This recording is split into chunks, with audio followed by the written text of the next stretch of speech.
Good evening, everyone.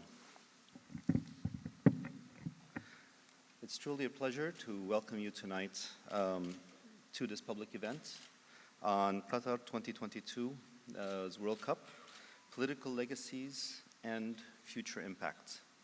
And this is a joint event with the Gulf Studies Center at Qatar University. And we're so wonderfully happy to be collaborating with them on this and hopefully future events in the future.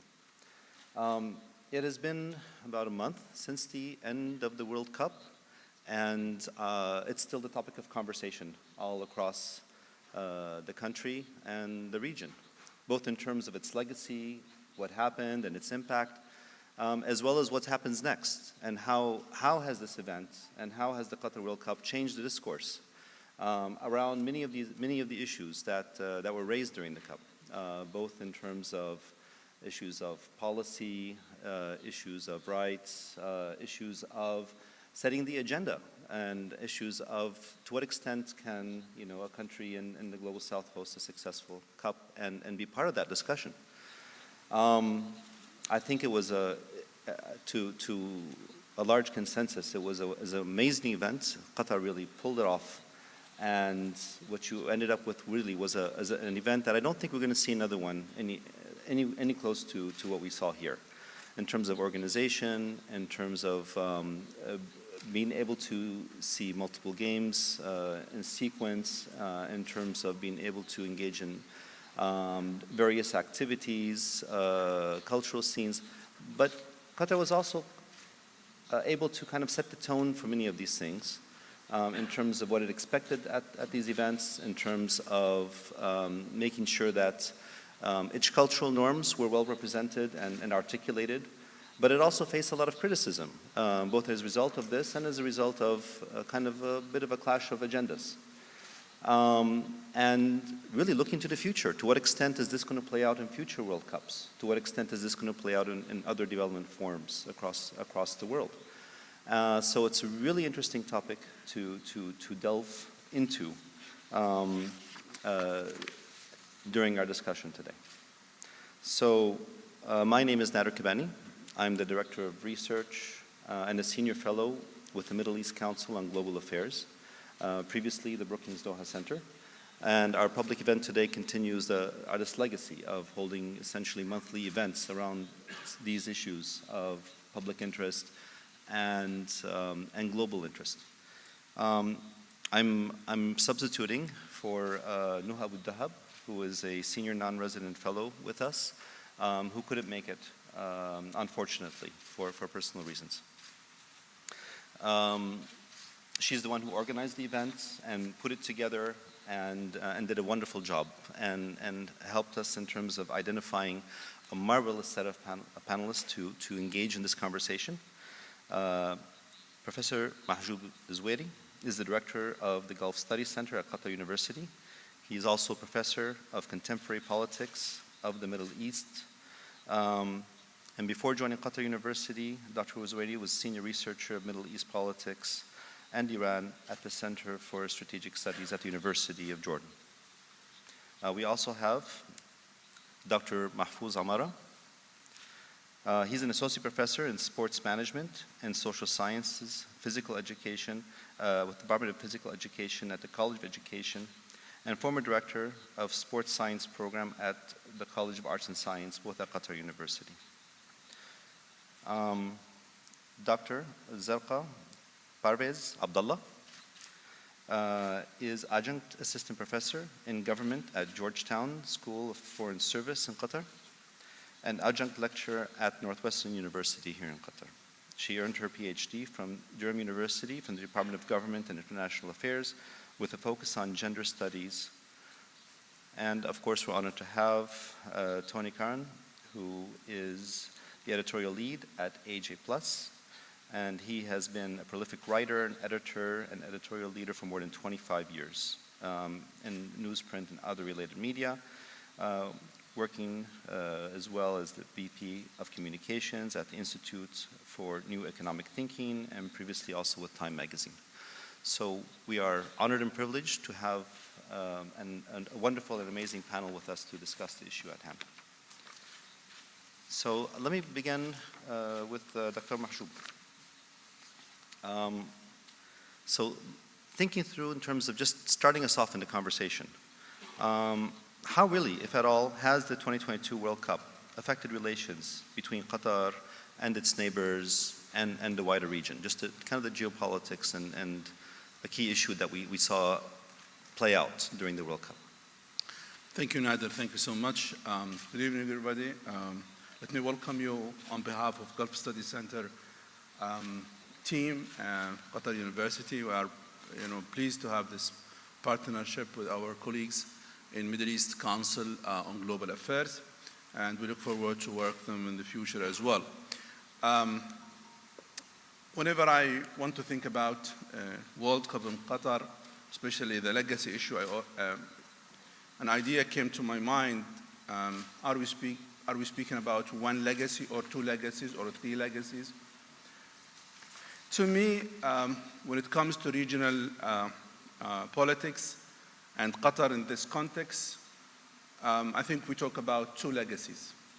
The first legacy is between 2010 to 2022, and the second legacy is actually post the World Cup.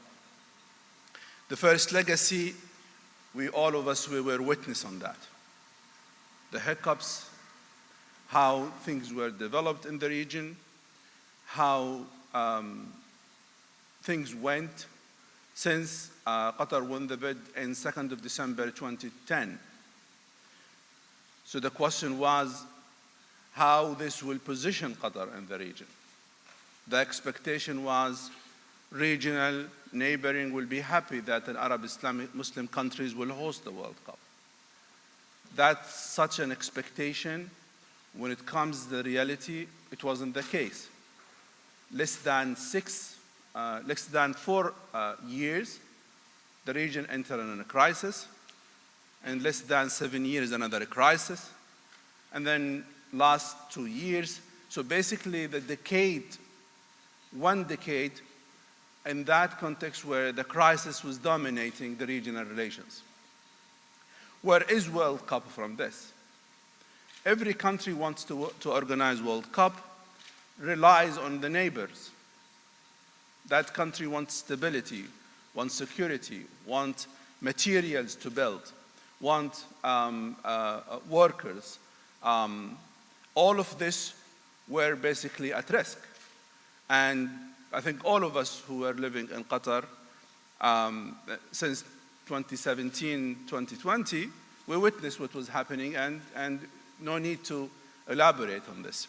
So I think that phase was a challenge to Qatar, because Qatar has committed to organize an exceptional World Cup and wanted to do this on behalf of Arab and Muslim nations. And that was the first words that Qatar has made in December 2010. And I think in this phase we have to consider also that the memory that formed and designed in this decade, it's unforgettable. There was a lot of happiness, but also there was a lot of sadness. And I think everyone wants to remember this 10 years, will remember that World Cup, what was happening, this coming in the context of organizing World Cup. Everyone wanted to understand those crises. Always they say, it's because of World Cup. It's linked to World Cup. So World Cup was as the center of regional politics, actually 100%. Politically, economically, and no one can deny it. The second legacy, which actually started on 19th of December 2022, and we are witnessing what will happen, where things are moving, what was happening in Al-Ula, when this will take us, where the regional politics will take us, whether World Cup actually will bring more collaboration, more trust, that image that the region presented itself, the pan-Arabism, all Arabs together, all Muslims were together in Qatar. Those images the world witnessed, more than 6 billion people in the World Cup, how those images actually, how long those images will last, and their impact will last. And I think we have to consider three things. One, post-World Cup absolutely will be different because of changing regional and the global politics.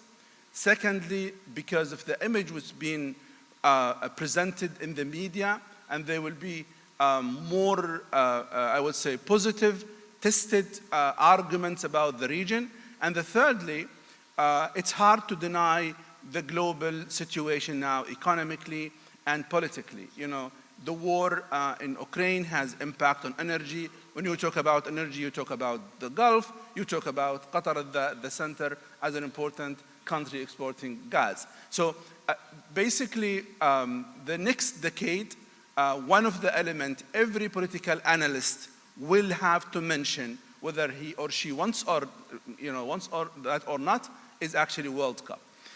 The final point in this introduction, I think in this legacy we talk about exceptionalism. This World Cup is about exceptionalism.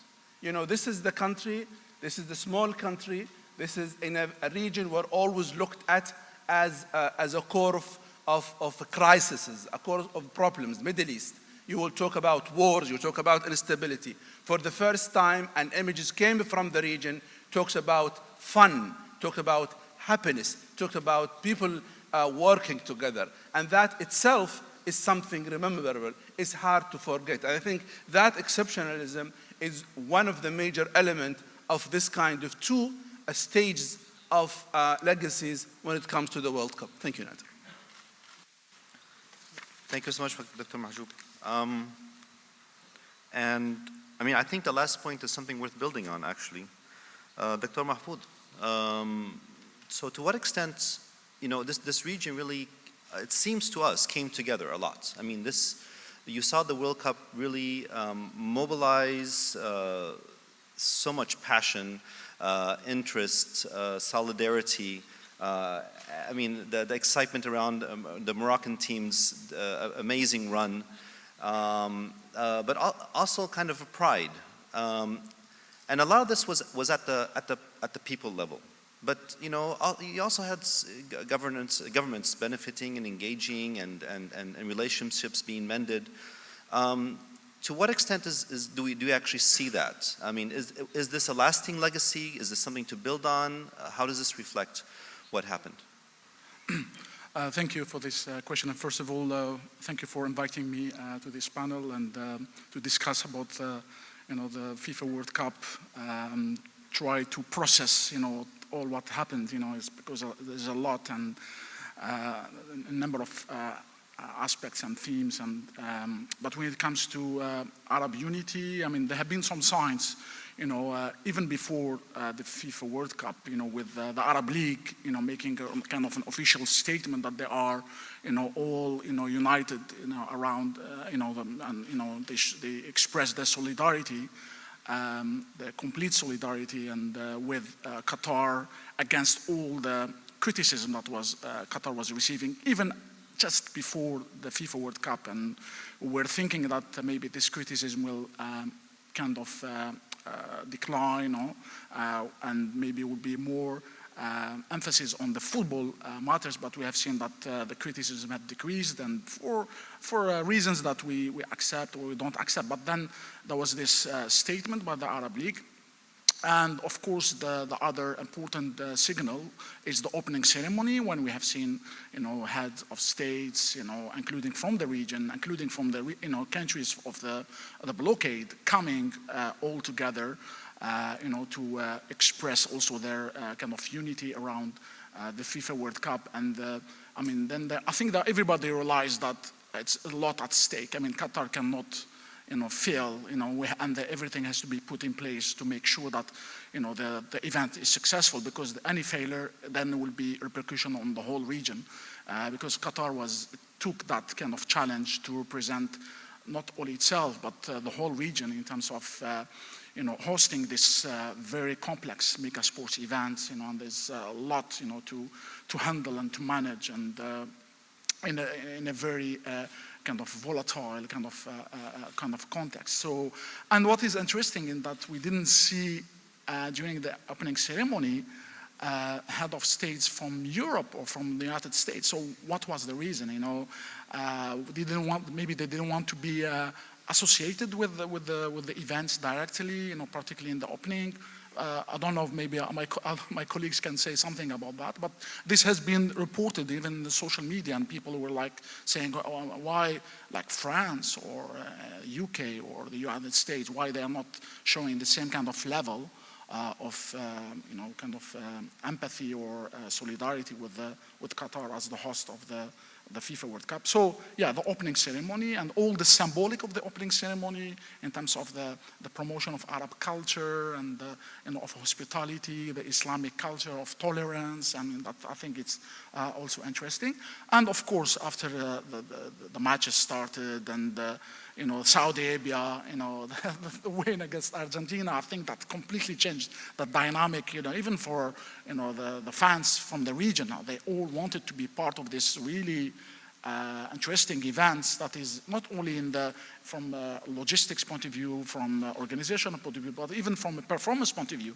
Because we have seen like countries like Saudi Arabia, you know, competing with you know, with Argentina, and then of course, you know, the Morocco reaching, you know, to the semifinal, and this had really interesting, you know, offered a really interesting dynamic in terms of the expression of popular, you know, populist kind of unity at, you know, not at the political level, but at, you know, just you know, at a normal level in terms of football supportism. You know, we have seen this, you know, unity around the Moroccan team, which is the first Arab and African team to reach to that kind of stage. And this has really, even, you know, in North Africa, when we see like now there's this rivalry between Morocco and Algeria, but, you know, when it comes to football and everybody, you know, was united around the Moroccan team, and it just maybe the fact that the World Cup was happening in the Arab world, I think it helped the Moroccan team as well in its performance, and it gave a boost, you know, for other Arab nations and national teams to say, okay, so maybe this is interesting. Maybe we can, if all the conditions are there for us, maybe we can compete now and at all levels, the levels of the organization to succeed in kind of in organizing one of the most kind of spectacular FIFA World Cup, and therefore to show to the rest of the world that yeah, we have the capability to do so, and also at the performance level in terms of having a national coach, a Moroccan coach leading a Moroccan team. Of course, with its diversity, you know, of players from Morocco or from the diaspora, you know, reaching to that level in terms of football performance. And maybe this is another element in terms of diaspora and the kind of the link between the, you know, when it comes to unity is not only within the territory of the Arab world, but I think there's this bridge with the diaspora, which is also interesting to examine further. Thank you, Dr. Mahfoud. I think you raised two very important questions, and I'd like to come back to you in a second round to unpack the second one, which is really what does it take for a team that from a region that really hasn't made it that far in, let's say, to the quarters or semifinals to do so. And you already started to allude to some of the factors that are important there.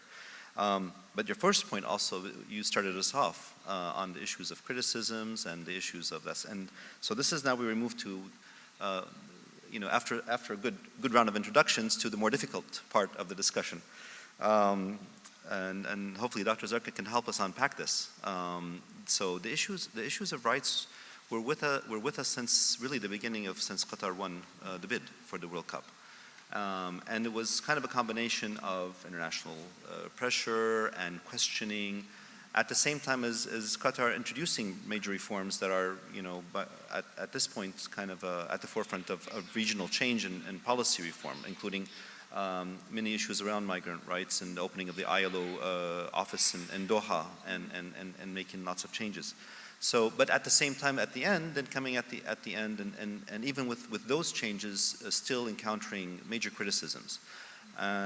And Dr. Mahfoud also alluded to the fact that, you know, this affected possibly European participation, both in terms of heads of state as well as in terms of maybe even when people hear all this about Qatar in Europe, you know, a diluted presence of a fan base. And it was interesting encountering Europeans here saying, well, you know, we hear all these things about Qatar. We didn't see what we're reading about, what's going on here. So looking forward, to what extent, both back and forward, to what extent now has this become more normal to raise kinds of these sensitive issues in the host of World Cup, or to what extent has it left a sour taste, essentially, to approach these things? I mean, what's your sense of how these dynamics played out before, during, and after? Thank you so much for organizing this panel, and thank you for inviting me to speak. This was much needed. I remember speaking before the FIFA and telling the audience that I hope we can have a discussion afterwards. I would like to actually, first of all, introduce my framework of how I look at the football. As a social scientist and someone who focuses on state narratives and how you know, international politics work, I look at football as more about the politics of the game rather than playing the game. And so I think, you know, and I call it modern sports because it's very much related to the concept of modern nation states. And it's also very Eurocentric if you look at the history of FIFA, as we all already know. So I think it's very important that we do not forget that when we're talking about FIFA 2022. And so football for me and mega sporting events like FIFA are political theaters, you know, where you come and you show a sense of us versus them. And it has been referred to as wars without weapons. And that's exactly, I think, what was happening. But now that we live in a day and age where, you know, wars happen online, so I think that the digital world was an arena where we saw these almost ideological battles being played out before FIFA, during FIFA, and now it has died down. But I think, you know, the narratives that were produced before FIFA were all not just about the criticism. It was about why this country does not deserve to host this event in the first place. And you know, there's a lot of literature on it, so I'm not going to get into it. But before this, Russia was under spotlight, and so the idea is that every hosting country is kind of under the spotlight. But this FIFA, I think, was. I really think it was the most important FIFA in the history of this institution because it's the first time, you know, it's happening in a context outside of Eurocentric framework. It's the Arab Muslim world. The region that has been you know, if you will, the center point of Orientalist imaginations, Islamophobia, colonial attitudes, and that's what we saw play out throughout, before the event and throughout the event. And but then, as some of my colleagues have already pointed out, social media is a double-edged sword, as you know. So, you know, the local audiences were speaking to that. You know, you saw people presenting counter narratives, showing them, but you know what, the stadiums are not empty. You know, this is misinformation, and look at the cultural aspect of it. And so I think this is when the world saw counter narratives, but I also think that this should not be romanticized. It should be contextualized. I hope you can hear me. So it has to be contextualized because the idea of like the Arab awakening or the Islamic unity, it is a bit momentary, although there were a lot of awakenings, I think, because there was a lot of othering happening towards the Arab Islamic community. But even, you know, there was a lot of racism towards people of color when the things were said like, oh, they don't look British enough to be football fans, etc. But I think the politics of collective identities is that it can be easily mobilized. You know, in that moment, yes, the Arab identity was mobilized, etc. But then at the same time, the collective identities can easily shift. The narrative of us can easily shift when another identity takes precedence. You know, and so getting back to your point of, I'm sorry I had to mention the collective identities part because I don't think it should be taken out of context. Tomorrow something else can happen, like during the Gulf crisis, and a national identity will take precedence. So, in that moment, yes, there was this idea of unity, because identities are under attack, so we now have to defend it collectively. The other side of, in terms of reforms, is the concept of, the moral policing that Europe likes to do of the Middle East is very double standard and very problematic, because if we are going to talk about human rights and we're going to talk about the reforms that need to be introduced, then I think FIFA needs to address the colonial legacies of football and modern sports and the inherently institutionalized power structures in institutions like FIFA, who gets to win, who gets to host, who is making decisions, etc.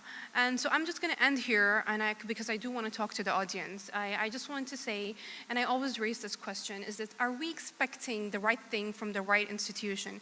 In other words, can mega sporting events that have their own institutionalized power politics and inherent colonial legacies of abuse and violence and etc., can they be seen as drivers of positive change? Should they be seen as drivers of positive change for issues that are complex, that are contextual, such as migrant workers' rights, women's rights, and not to essentialize them, but to situate them in global discussions? Are we expecting the wrong thing from the wrong institution? Because in the moment it's there, but then when the moment passes, what's happening to those discussions now? Thank you. Thank you very much. And I think what we need to do is unpack that as well a little bit more. So turning to Tony, I guess a two-parter. First, can you elaborate a bit more on what Zarqa said in terms of these norms, these institutions, this legacy between the global north and the global south, and to what extent has the World Cup in Qatar, which I take your point. I mean, it's different in South Africa and Brazil. Here you really are in a different context, more so than before.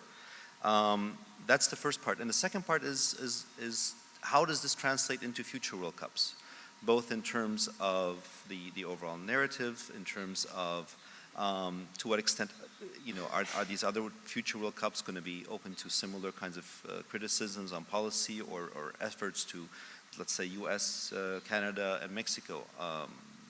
Human rights is one aspect, but foreign policy is another. So there's a lot to unpack here. If you could help us, it would be great. Okay, there we go. I hope you can hear me okay.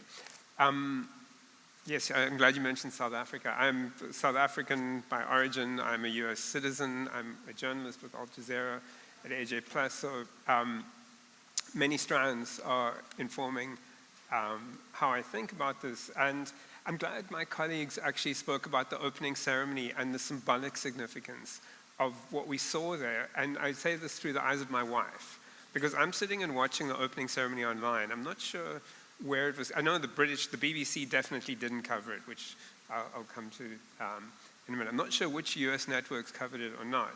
But my wife comes into the room. She's an artist. She's not a journalist. She doesn't inhabit the same information spaces that I do. So the thing that's remarkable for her, and she says it out loud, is, wow, I don't think I've ever seen people in traditional Arab dress presented in the US media as anything other than a threat, as a demonized subject, right? This is Arab people as a source of inspiration, of joy. And, this is innocent. This is somebody who's not paying attention to geopolitics. It's just what she saw in that moment. So opening ceremonies, it did prompt me as a journalist. I like to do this often in conflict situations or situations of controversy, of the mirror image, so putting the shoe on the other foot. So thought experiment.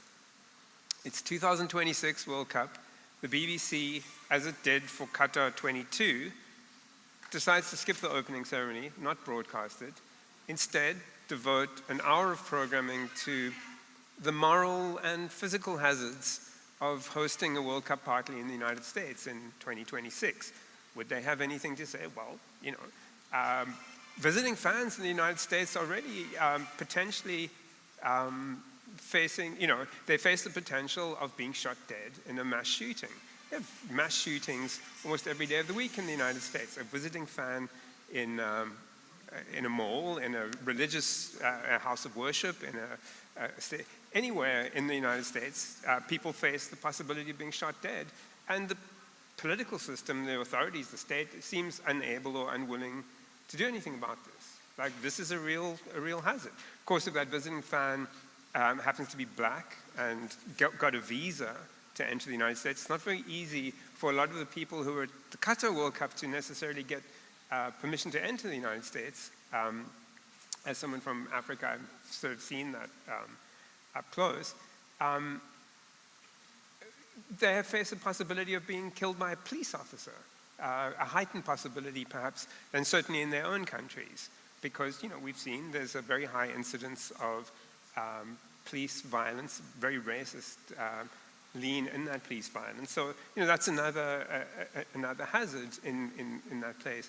If we come to sort of moral hazards, you may think, well, this is a country that spends more than the next 10 countries combined on its military, and yet in this society there are millions of people incarcerated, there are millions of people going hungry, there are tens of thousands of people homeless. So where are the priorities of the society? What values are guiding this? It's a worthy conversation.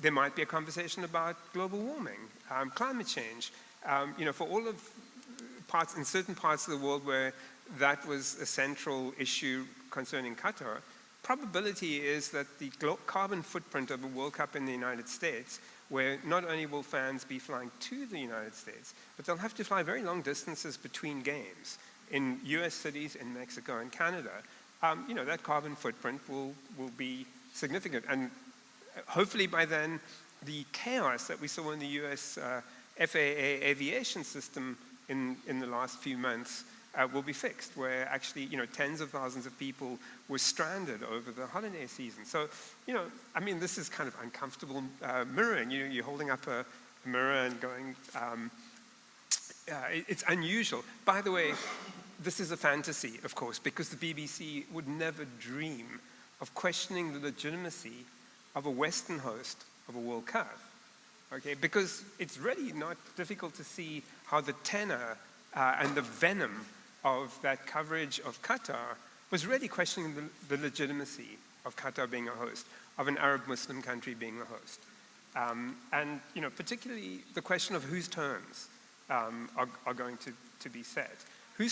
On whose terms will a country from the global south stage this premier event of global civil society? Because it really is. Nothing comes close to matching the World Cup as a spectacle that engages billions of people in a real-time shared experience. And so Qatar's success, and it really was, as somebody who has been watching World Cup since 1978, always on television. I went home to South Africa for that one, but always on television. And as a lifelong football fan, I can say unreservedly this was the best World Cup ever. Because as someone who follows football, I know World Cups can be pretty boring on the field, right? Like, the group stage is always dull. The best games are always the quarterfinals, because by the time you get to the final, I've never seen a final as exciting as the one we saw. So that's just a little football aside. So, but I think, Qatar produces the best ever World Cup, and it does it on its own terms. The beer ban. So you come into some people, you go and visit them at home, they ask you to take off their shoes. You take off your shoes, you don't lose your feet because you do that. The beer ban, people watched the World Cup, they didn't get drunk, and it was fine. It was actually a good experience for many people. But it was, when it happened, this idea of like, wait a minute, who is Qatar to tell us how to experience our game? Well, it's like, perhaps it's not your game for the fans who are thinking like that. That's a very significant moment. There's a significance symbolically in that moment that goes beyond pride, that goes beyond the very well-earned pride of an Arab Muslim country, a country of the global south, hosting this very successful event, because it's really challenging the question of, if we want to use the term hegemony, where in the global information space in particular, there's a certain assumption on the part of Western media, of which I've been a part for many years, of setting the terms, like defining the priorities of what matters, what are the priority issues on the agenda, what will we discuss and what will we maybe not discuss because it's not so comfortable. So basically, I think there's a symbolic moment of the Qatar 22 World Cup suggesting that actually there might be other priorities. It might be that Western media companies and Western governments are happy to talk about Ukraine, but they're not so happy to talk about Palestine. Well, the fan base at the Qatar 22 World Cup wants to talk about Palestine and is justifiably completely outraged at the fact that Palestine is not considered worthy of attention in the same kind of way. So these little symbolic signs that we saw at the Qatar World Cup were interesting, I think, in a world that really looks different from the global south to what it looks like in the northern hemisphere. And there, I think that's increasingly important. We're in this year marks the 20th anniversary of the Iraq invasion. And, we know this region is still dealing with the consequences of this disastrous invasion that the UN Secretary General Kofi Annan himself said violated international law and, created this path of destruction which we see reverberating in the Arab region. We see it reverberating in Europe with a refugee crisis that you could sort of trace back to the collapse of state systems that begins then. And by the way, even less discussion of how it reverberates inside the United States itself, where the white right-wing militias who are challenging the institutional democratic system in the United States, the Proud Boys, the Oath Keepers, these militias are, have a substantial presence of veterans of those particular wars. That's not insignificant. Now, and I say this from a media point of view, what really disturbs me sometimes is you look at the op-ed pages of the New York Times or the Washington Post, and you see that the champions and, in some cases, architects of that particular debacle are still treated as foreign policy sages, that these are the people to whom we must turn for advice. So, this is not being uncollegial, but you have to think, wait a minute, like, the failures of some of these individuals and some of that thinking have had a devastating effect elsewhere in the world, and we haven't really seemed to, interrogate what contribution the liberal West and its information systems have sort of made to creating many of these problems of the polycrisis. I love that term, the Financial Times has embraced it, that these multiple crises that we face now, whether it's the climate, whether it's disease, whether it's the escalating threat of nuclear war as a result of Ukraine, whether it's an economic system that plainly is in a state of almost permanent turbulence. Where are the answers? Where are the answers to these crises going to come from? And I think if you look at the behavior increasingly of governments in the global south, you see multipolarity, non-alignment coming back into vogue, interdependence, a sense that actually, from the perspective of the global south, perhaps the priorities of Western countries, sorry, I'm running higher, are not shared. So I think for me, the biggest legacy that the Qatar World Cup represents and can build on is that sense of confidence of people in the global south to actually engage in that global discussion, that actually to have a voice and to recognize that not all the answers are going to come from the West. Far from it, actually. There's a real need for a much wider global conversation. That's what the World Cup symbolized for me. In some ways, I have more to say. No, we're going to come back to that, actually. I want you to pick up where you left off because I think we have now another round for short answers, maybe just a couple of minutes. But I'd like to look a little bit at the future impact. Essentially, what is the legacy and what can come? Now, I know it's hard to put on so much, to expect so much from like an event like the World Cup. So by the power vested in me as moderator, I will grant you a magic wand, which you can now use to take a bit of a leap of faith in terms of what is possible in the future. And I'm going to offer some suggestions for the framework, but please feel free to offer your own as well. So Dr. Mahjoob, for example, what regionally, We saw a lot in terms of issues raised. Palestine was firmly on the agenda in the World Cup, and the Gulf reconciliation, Iran, others. To what extent will this be to what extent will this legacy continue and mobilize regional interest around these core issues that emerged during this time? I think, politically speaking, World Cup will have impact. However, other elements are more influenced. I think we live in a polarized region. All of the world keeps eye on the region. So remembering the World Cup will be in different contexts, will be in a stability context, political context, economic context. And I think this will remain for a long time, especially when it comes to the human being.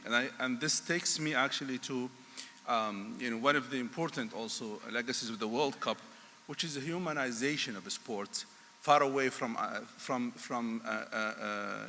Western standards. And that's a humanization, I think, will remain an important legacy of World Cup in outside Western countries. And I think also we need to remember that Qatar has set a very high standard. I think this will be one of the main legacies of the World Cup. Legacy, which means basically anyone wants to organize World Cup should come and see what was happening in Qatar. That's what Qatar did in Russia. Qatari delegation went, they spent days, weeks in Russia looking how Russia dealt with this. Of course, learning the lessons was important, but of course they have done a lot beyond what Russia was doing.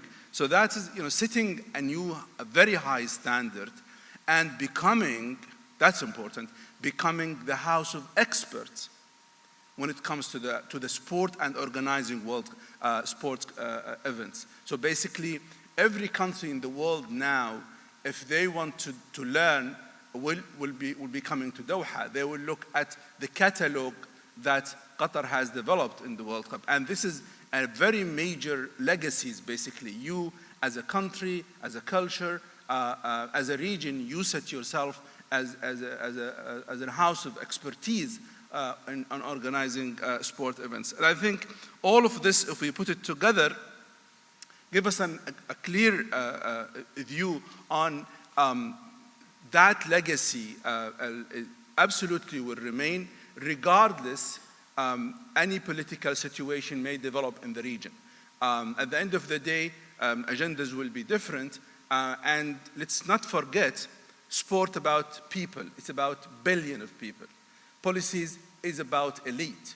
And the more we talk about people, the more things will be remembered.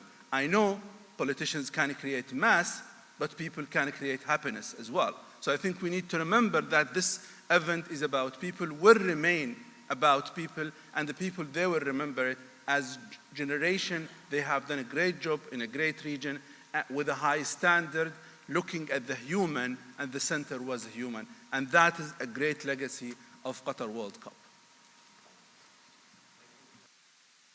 Thank you, Dr. Mahjoob. Dr. Mahfoud, now picking up where you left off, actually. So throughout World Cup history, hardly any team has really made it to the semifinals outside of Europe or Latin America. I think we're at only 3 that has ever made it from other parts of the world that made it to the semifinals.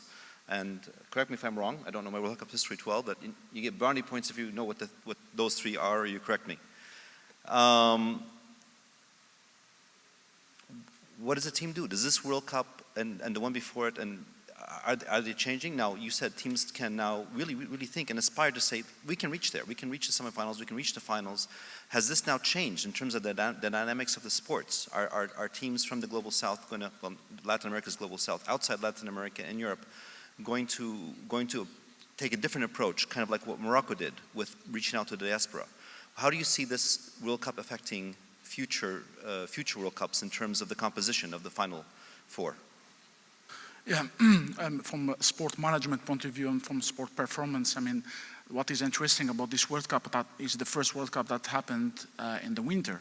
So, and this, there have been some criticism about it, before, and they were saying why you are shifting the whole kind of leagues and calendars of competitions, and to have this, FIFA World Cup in the winter to please the host. But then we have seen that having the World Cup during the winter season may be, maybe a good idea, for in terms of performance, in terms of recovery, in terms of the players coming at their best shape, rather than playing in the summer after they have competed for I don't know how many 70 matches or 80 matches in average. Now we have in the winter, so they are coming in the break of the season, so they are in better shape, and we have seen this in terms of number of goals in the group stage, and then some teams, national teams now, being able, that maybe they were not able before, to compete, with the top national teams, and to be able to, to reach at, like Morocco, to reach stage of the semi-final, and then maybe, offering a better kind of balance in terms of performance. Is it going to be the last World Cup, to be hosted by one nation? I mean, Qatar, so the next one is going to be hosted by 3 countries. Maybe one of the reasons why there was this rivalry, before the World Cup, particularly with neighboring countries, because maybe they wanted to benefit more from the FIFA World Cup in terms of economically, and they realized that if they come together, that would be better for all. And then we have seen, the cooperation that happens with the Hayya, with helps, the mobility of fans, visitors, wanting to come to Qatar, but also they wanted to go to visits, Dubai, maybe Oman and Saudi Arabia. Saudi Arabia facilitating now the access to the country. So maybe, are we going to keep the same model? Are we going to see similar, different models when it comes to hosting mega sports events? For the region, I always, try to promote this idea that the World Cup in Qatar is not the end, it's just the beginning of when it comes to sports strategy. And then we have seen now, other players from the region want to go not only for the World Cup, maybe we are going to go for the Olympics, being why not, the Olympics to be hosted by a Middle Eastern country. And we have seen already Egypt expressing interest to bid for the Olympics. Saudi Arabia, of course, want now to take over what maybe the Saudis think that their natural position as the leader when it comes to not only on other matters, political, but also in the sport matters, and they are putting, investment to show to the rest of the world that they are the next player. That everybody has to now to look at Saudi Arabia when it comes to its ambition. There have been already some talks when it comes to cooperation with regards to sports investment between Qatar and Saudi Arabia.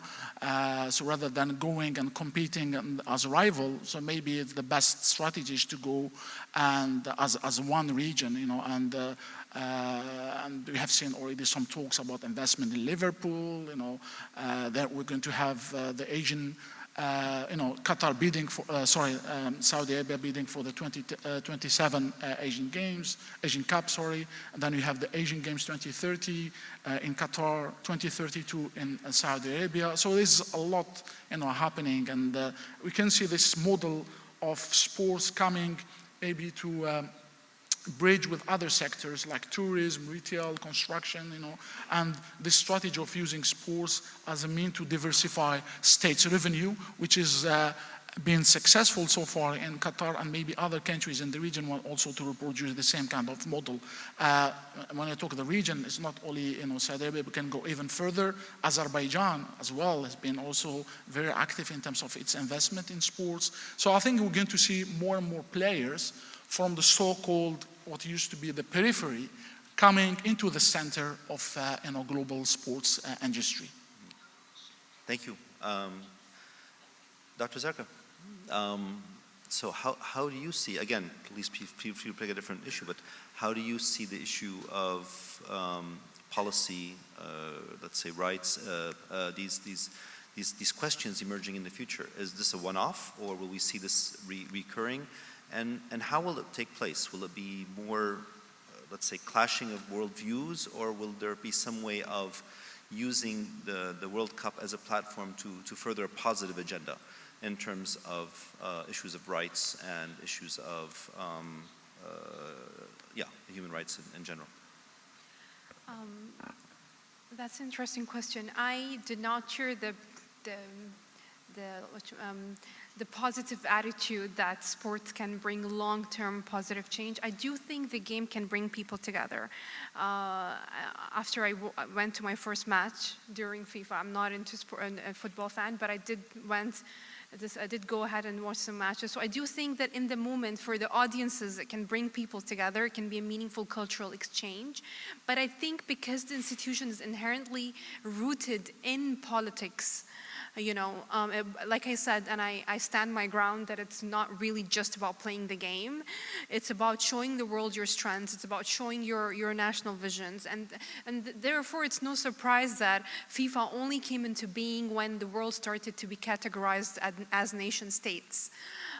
So having said that, though, my positivism will come in the aspect where I think that the debates that were started during FIFA could lead to positive change. So, for example, I think people were outraged at the double standards of media institutions, and I think what we realized was that Orientalist, Islamophobic attitudes, colonial attitudes are not only alive, but they're also being sustained and maintained institutionally, structurally, and even legally.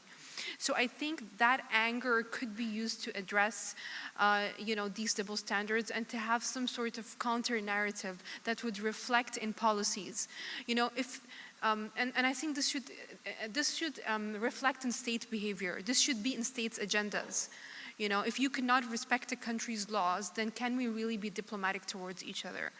If a minister comes to a country and who is responsible for enforcing law in her own country does not respect of the laws of the country she visits, to me that is to be quite frankly privilege, and a Eurocentric privilege, that you think that you're going to teach people how to do things in their country. So I think that outrage, if used properly, could reflect in policy making. But then, of course, states have various interests, and each, different interests can take precedence at different time. So I'm not going to prolong this answer, but this is what I think. Thank you. Thank you. Mr. Tony, going to your final point as well about the Global South, to what extent are we seeing kind of the emergence of a more assertive articulation of their views and their interests going forward? Yeah, okay. I mean, the one thing what my colleagues have talked about on the field, and also I can't help, I've followed this game for a very long time. I think there's perhaps something symbolically worth considering, which is, your original question, why is it possible for Morocco to get to the semi-finals, and why is that happening more and more? Why is it possible for Saudi to beat Argentina, for upsets to be becoming more and more of a norm?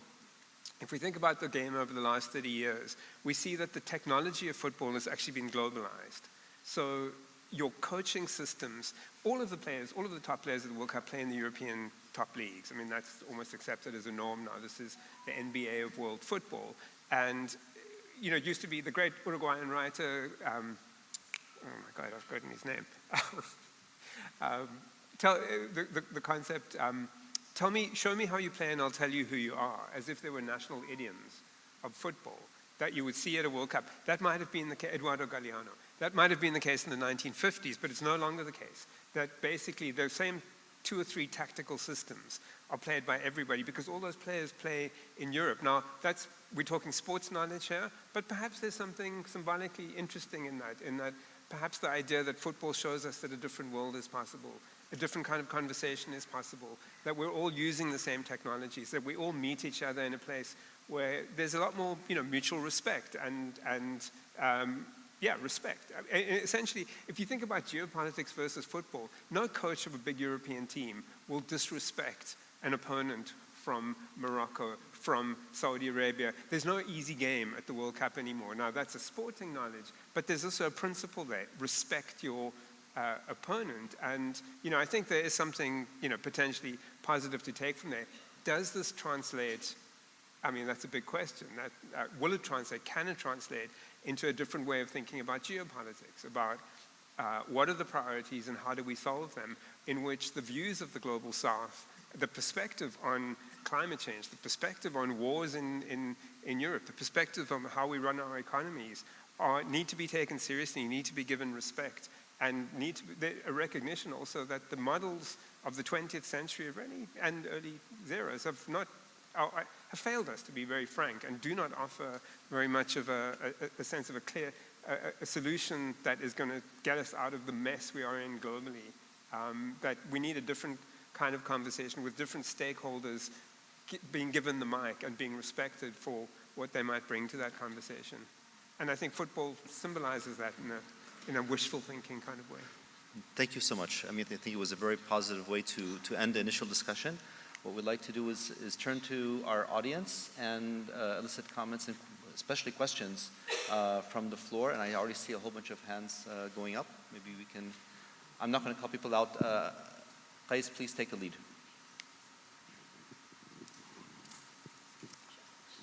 Oh, hello.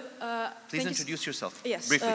My name is Hasina. I'm a journalism student at Northwestern, and I worked during the World Cup. I stayed in Doha during the World Cup. I enjoyed it thoroughly, and I've been living in Doha for the past 10 years, so I've definitely seen the change that has happened overnight.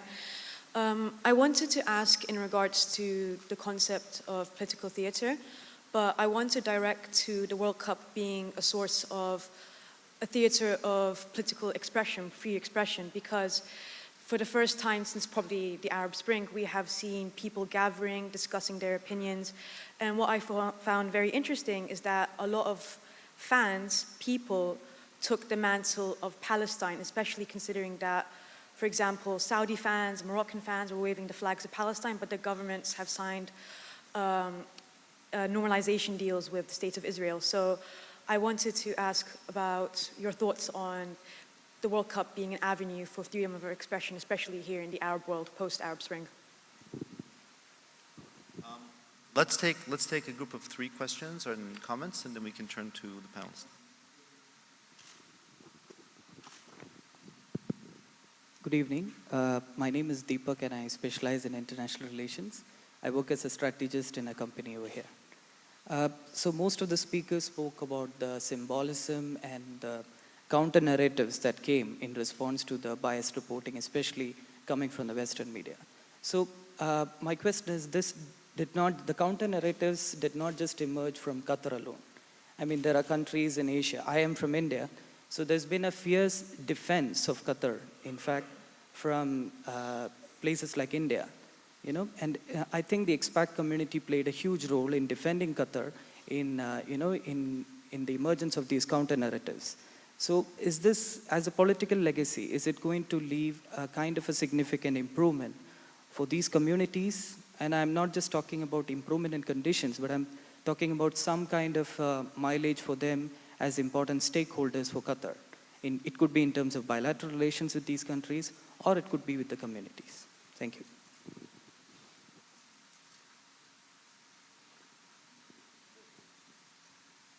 السلام عليكم شكرا جزيلا May the peace and blessings of God be upon you all. Thank you very much for hosting this very important seminar. My name is Dr. Muhammad Ajli.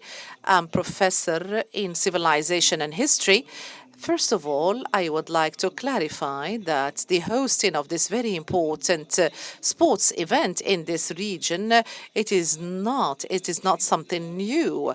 And we would like to talk about the deep history of this region, and the state of Qatar lies at the heart of this region. So the state of Qatar represents the civilization, or the triangle of civilization in this region, including the Levant and also the Red Sea and the GCC. And in the south, we have Yemen and Oman. This region, this is the cradle of civilizations. This is where humanity has started learning, reading, and writing. This was the beginning of civilizations and laws for more than 6,000 years. So it is no surprise to have a civilizational event or incident that would enable us to together all these standards. So this is in response to those who have criticized the state of Qatar or thought that the state of Qatar would not be successful in hosting this very important event. Yes, this is the region that is hosting the World Cup. Yes, this region for many centuries has given a great deal.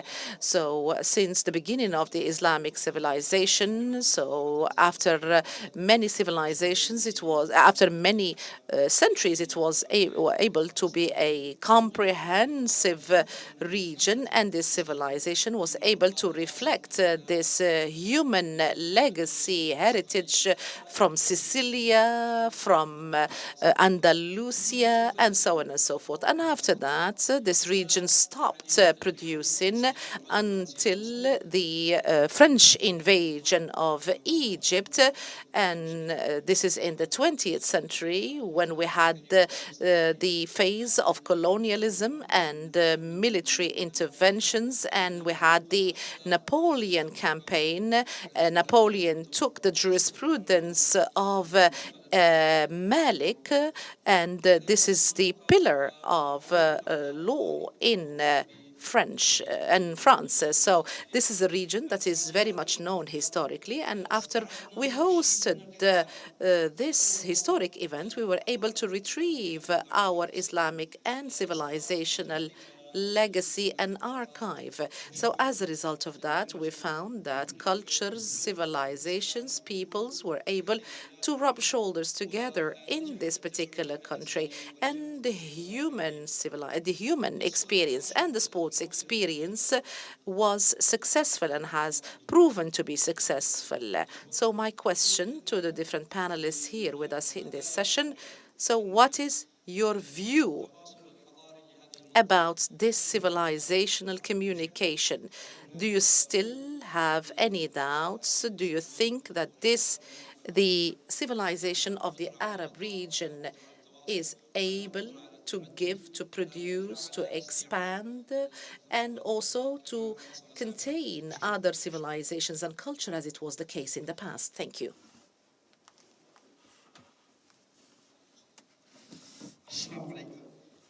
Ghulam Hussein Asmal, the South African ambassador to Qatar. And let me at the outset say that my observations are my own and not necessarily represent that of my government. Now, I was very pleased to note that when Qatar hosted the World Cup, it tried to project the promotion of Arab, Islamic, and the agenda of the South. But I can't but think that perhaps on the two first issues there had been successes, but when it came to the agenda of the South, that has somehow fallen off the table for a while. Even when it came, firstly, with regard to the Arab identity, it was great to see Algerians also supporting Morocco, but that didn't last very long, because soon thereafter the Moroccan team did not travel to Algeria for the Youth Africa World Cup because of situation. But with regard to the agenda of the South, it has been great that the Palestinian issue was highlighted. There was a real danger that it would go off the international agenda. But there were very many other concerns of the South that was selectively or perhaps deliberately, I'm not sure whether deliberately or not articulated. For instance, the proxy wars that's carrying on in Libya, the post-Iraqi reconstruction, the Rohingya issue for that matter. And these political issues were neither showcased, although they are major issues of the South. And finally, I was just wondering that whether there is a nexus between socio-economic development and the hosting of the World Cup. Would it be in the future that only countries that are prosperous that would be able to host World Cups, whereas less prosperous countries which need more social cohesion and more showcasing on the international arena would not have that opportunity? And finally, and this is a biased opinion, is that I was quite disappointed that the successes of the South African World Cup were not articulated and built upon in promoting the agenda of the South. And finally, I'm quite interested to know whether the legacy would reverberate in a society as such, or would it be confined to academic gatherings such as this and academic journals? I think that is a paramount interest. Thank you. Thank you.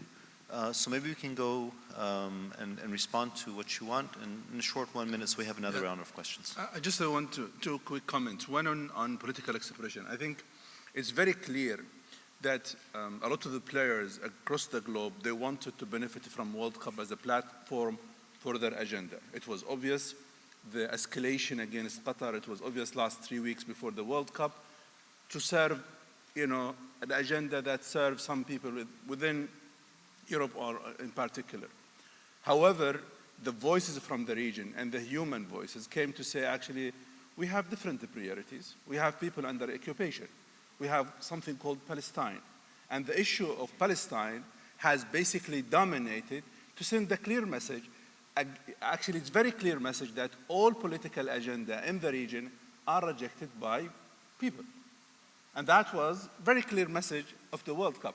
This is not designed, this has not been planned, but that is the political expression we talk about it. That is the genuine, that is from, feeling that there is something going wrong in the region. And that's a platform people should learn that this is what is happening in the region and this is wrong and people should pay attention to that. The second issue I want also to bring about the cultural connectivity. There is no doubt that this region, for thousands of years was a center for cultural connectivity. Having World Cup in the region is another milestone. No one denied it.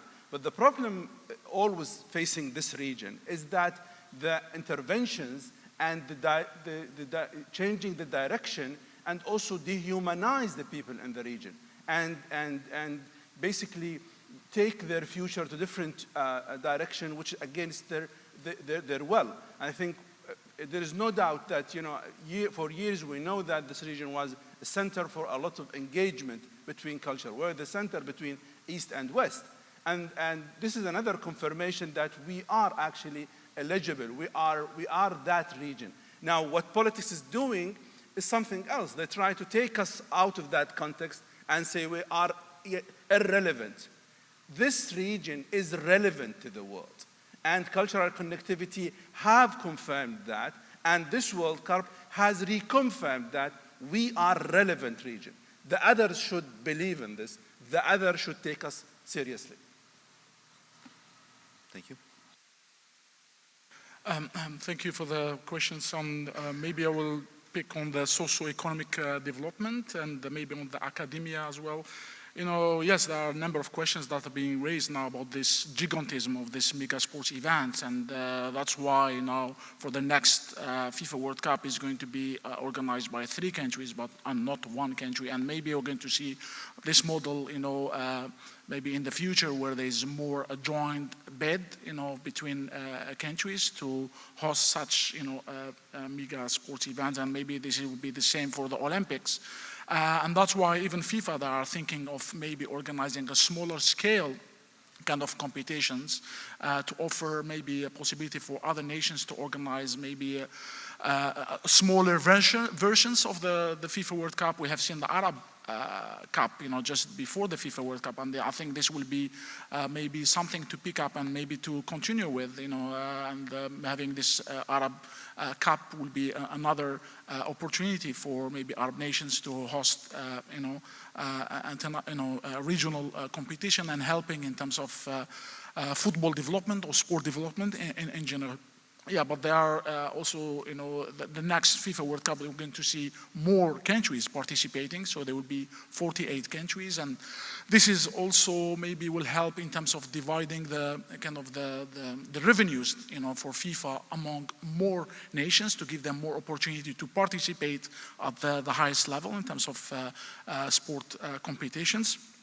I know, for example, for Qatar, there have been a number of projects in terms of football for development, and through Supreme Committee, and now that I think FIFA Foundation with the Qatar Foundation are now teaming. They teamed up, you know, to continue this kind of momentum when it comes to what you call sport aid, and now we have seen, you know, what we are. One of the legacies that now we have countries from the south contributing to this agenda of you know, SDG and sport development for peace and you know, and sport aid, and maybe this is interesting as well. When it comes to academia, what we have seen, maybe this is something that we don't maybe highlight, but there has been really a growth in terms of interest from the mainstream, from political science and from business studies and other studies and even engineering.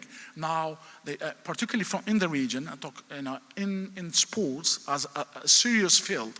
You know, before, and I'm coming from sport management, and sometimes it's not easy to explain or promote this idea that sport is a serious kind of academic field that is multidisciplinary, that can bring, you know, different expertise and can even open maybe you know, can even open or offer a new way of questioning some of those big topics. And we have seen that, you know, there have been the increase in terms of number of publications, even from the region, you know, on different you know, aspects around sport studies. Thank you.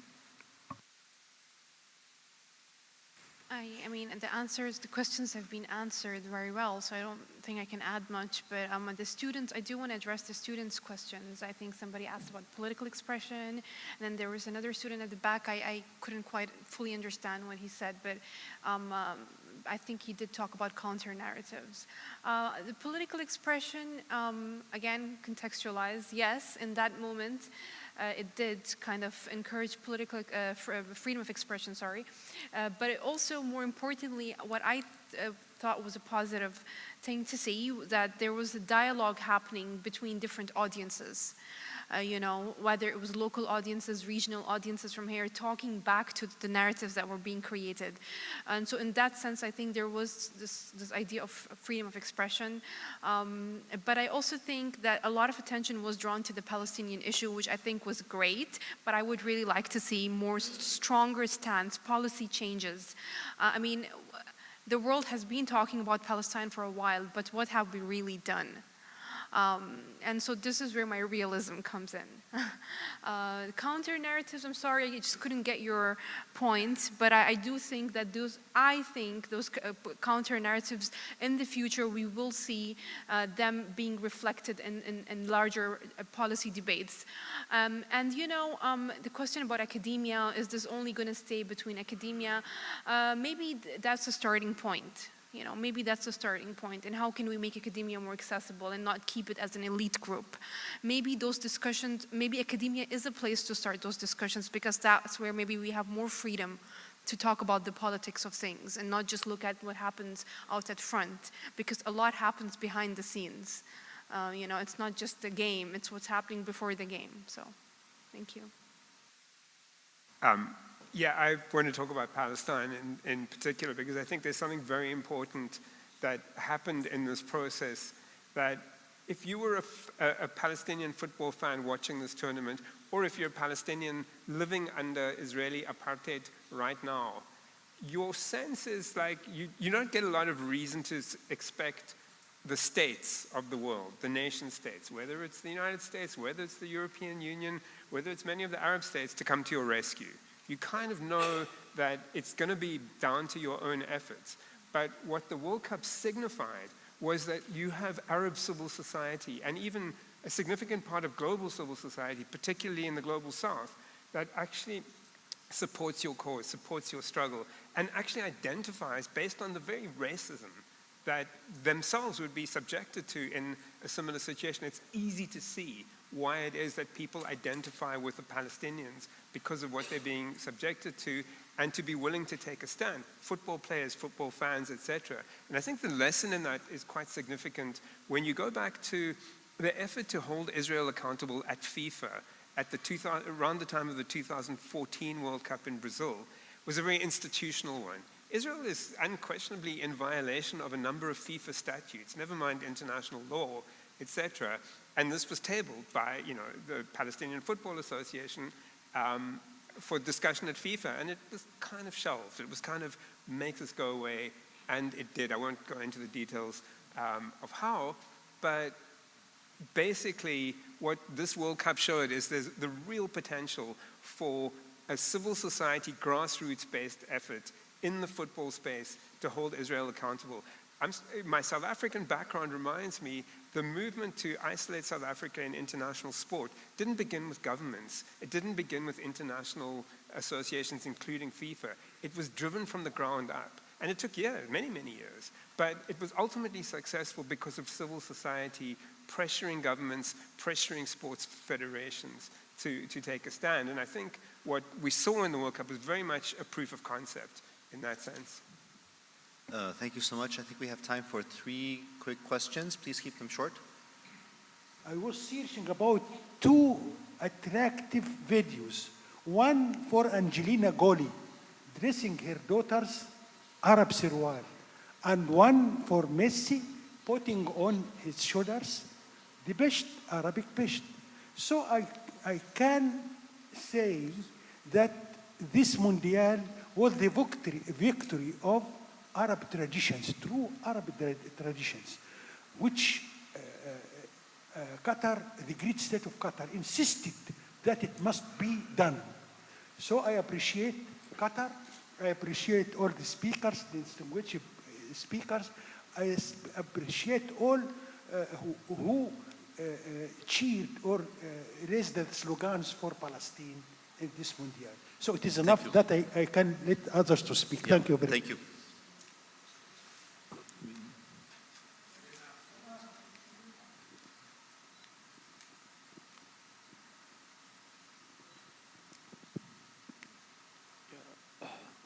Can you hear me? Yeah. Yes.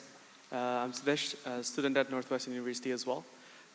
One of the strongest images that I saw during the World Cup, in addition to Lionel Messi and the best, was Crown Prince of Saudi Arabia, Mohammed bin Salman, with Gianni Infantino and Sheikh Tamim bin Hamad.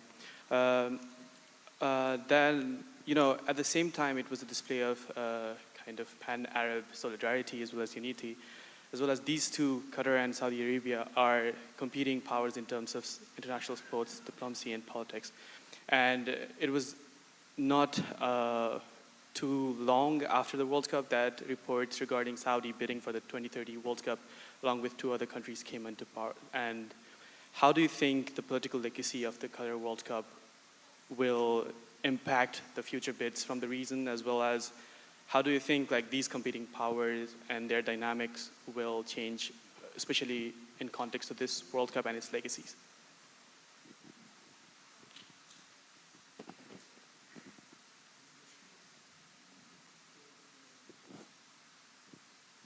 Hello. Hi, my name is Karon. I'm also a student at Northwestern Qatar. And I had a question about the speakers have talked about major labor reforms that have happened during the World Cup.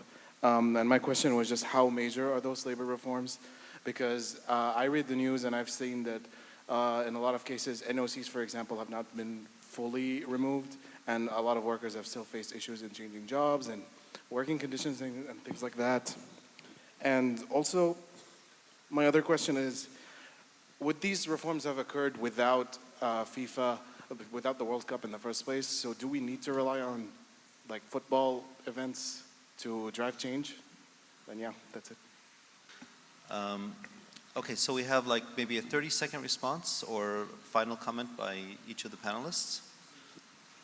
I guess Dr. I'm sorry, I couldn't. I don't know. There is a problem with the voice, or it's me. I couldn't understand the questions. But I think I understood there's something about regional, politics, what's happening, and where we heading. I think it's obvious that there is a desire to have more stability. We moved beyond the uncertainty 2021, and I think 22 was the same. I think the uncertainty will continue. I think the World Cup will shadow the relations for another few years. I think sport events and the legacy will continue. The more I think people they engage, the more the bad impact of politics will be less. The more we isolate people, the more the bad impact of politics increase. So we need people to be engaged. That will reduce the bad impact of politics. I think sport, one of that platforms.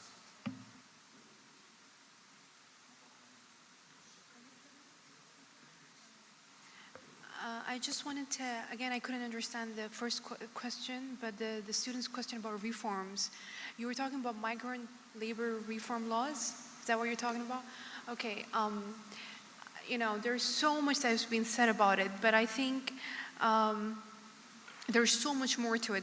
Are reforms necessary? Absolutely yes. Are there changes that should happen? Absolutely yes.